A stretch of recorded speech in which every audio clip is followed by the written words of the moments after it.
ஒரு குட்டி கதை கேட்கலாமா? தேவதத்தனுடைய மகன் கௌத்சன் வரதன் தூங்குற முனிவர்கிட்ட வித்தைகள் எல்லாம் படித்தார். அவருக்கு குருதட்சணை என்ன கொடுக்கறது அப்படின்னு கேட்டபோது அவர் எதுவுமே வேண்டான்னு சொல்லிட்டார். ஆனால் எதுவுமே வேண்டான்னா அப்படியே விட முடியாது அப்படின்னு தொணன்னு அவர்கிட்ட திரும்ப திரும்ப திரும்ப கேட்டிருக்கான். அவன் திரும்ப திரும்ப கேட்குறத பார்த்துட்டு அந்த முனிவர் சொன்னார், சரிப்பா, நீ 14 வித்தை கற்றுக்கொண்டிருக்க, அதனால் நீ 14 கோடி பொன் கொடுத்துட்டு போ அப்படின்னு சொல்லிட்டார்.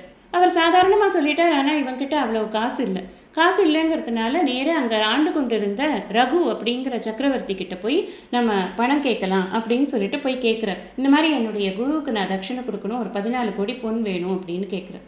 இப்படி யாராவது வந்து கேட்டால் ராஜா உடனே கொடுத்துடுவாங்க, அதுதான் அவங்களுடைய மரபு. ஆனால் அந்த சமயம் ரகு கிட்ட கஜானா காலி ஆயிடுது. ஏன்னு கேட்டால் அவர் அப்போ தான் விஸ்வஜித்துன்னு ஒரு யாகம் பண்ணியிருந்தார்.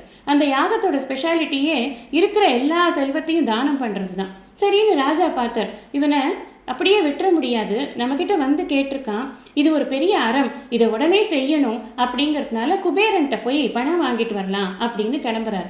இவர் கிளம்புறாருங்கிற செய்தி குபேரனுக்கு தெரிஞ்ச உடனேயே குபேரன் வந்து அவருடைய கஜானாவை ஒப்பிட்டார். ஏன்னா ரகு மேலே அவ்வளோ பயம், பெரிய சக்கரவர்த்தி, ரொம்ப வீரம் ஜாஸ்தி, நம்மள ஏதாவது பண்ணிட போகிறாரு அப்படின்னு கஜானாவை அவர் ஃபீல் பண்ணிட்டார். அந்த கஜானாவை பார்த்து கொண்டிருந்தவங்கெல்லாம் ஓடி வந்து, ராஜா ராஜா, நம்மளுடைய கஜானா காலியாக இருந்ததில்லை, இப்போ வந்து ஒரே பொண்ணு மணிமா இருக்கு, வந்து பாருங்களேன் அப்படிங்கிறாங்க.